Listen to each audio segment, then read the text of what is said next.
Welcome to Quebec.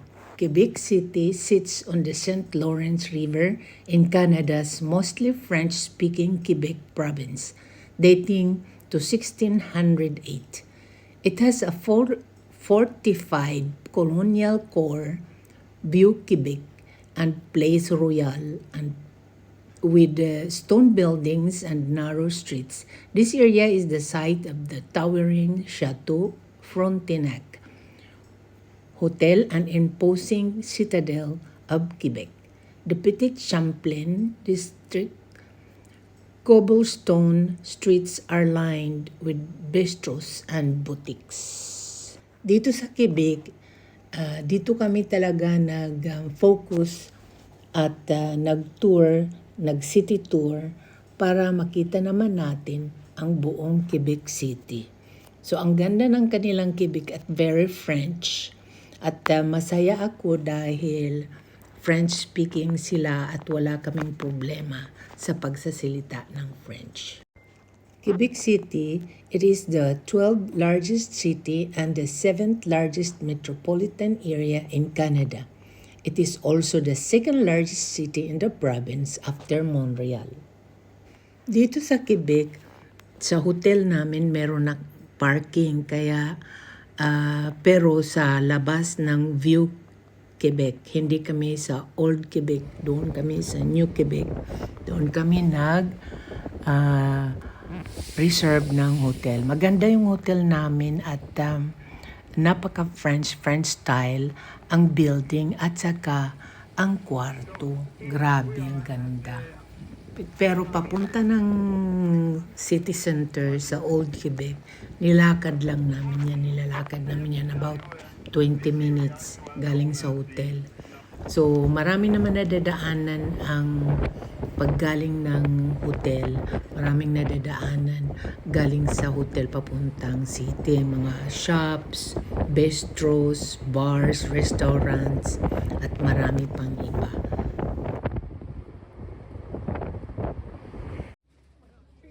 Tinikman din natin itong maple taffy. Ayan.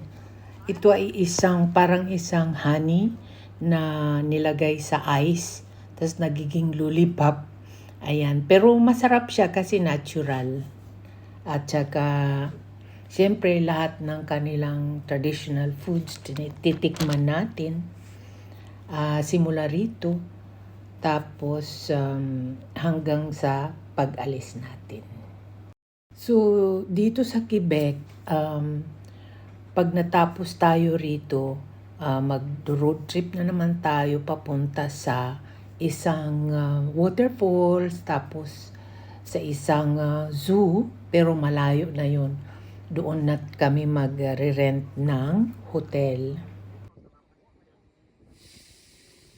So dito sa Quebec, nag-decide kami mag-half on half off city tour para makita namin ang buong Quebec talaga.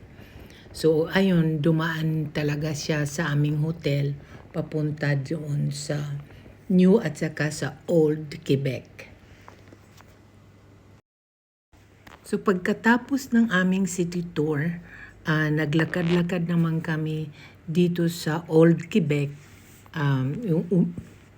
Pumunta kami sa isang street na napaka-famous at maraming mga boutique, restaurants at saka kung ano-ano pang mga shops. Marami ding tao kasi marami na mga turista nagpupunta doon sa street sa Old Quebec. Doon sa street na yun, punong-puno ng mga turista at saka yung surroundings ng Quebec. So ayan guys, yan nakikita mo yan, yung malapit yung sa Old Quebec yan, ang mga building na yan, ang ganda. At saka dyan malapit yan yung aming hotel dito sa area na to. Yan, ang ganda. So ayan, nandito ako sa ibabaw ng hapon-hap of tourist bus dito sa Quebec City Center. Ayan. Marami silang magagandang mga European style na building. Ayan, parang nandoon rin ako sa Europe sa mga building na yan.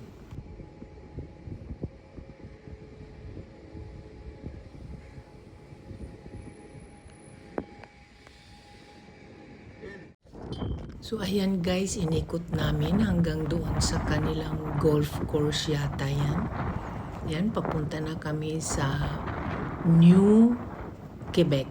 Kasi may old at New Quebec. So ikot, ang ganda naman dito.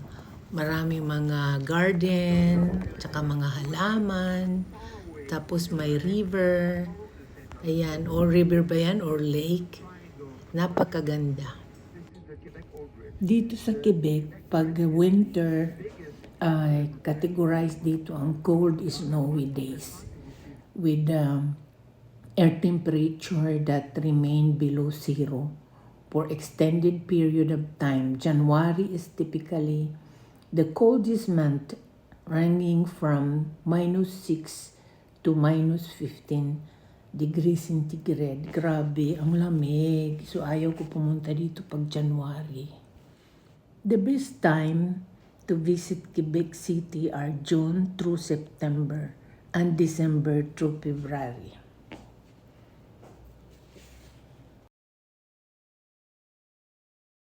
So ayan, bumalik na kami sa old city.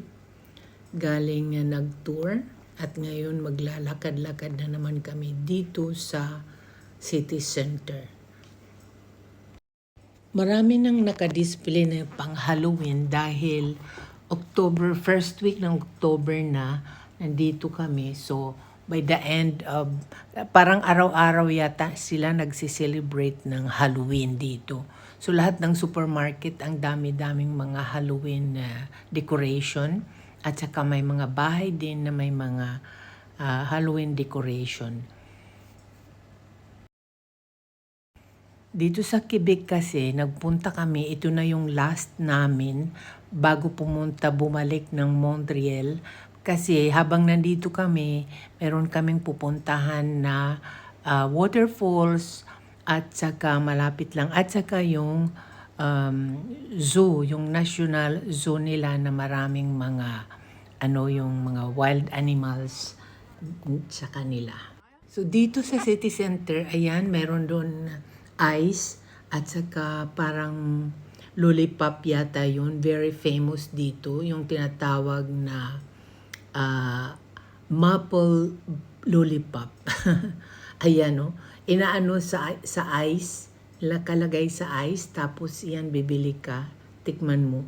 Kinakain nila yan parang candy. Pero that's natural talaga. So ayan, nakita nyo na yung Quebec. At sana nag-enjoy kayo. Thank you for watching. And to be continued ang ating road trip dito sa Canada. Bye for now. See you on my next travel vlog dito sa Canada. Ciao, ciao!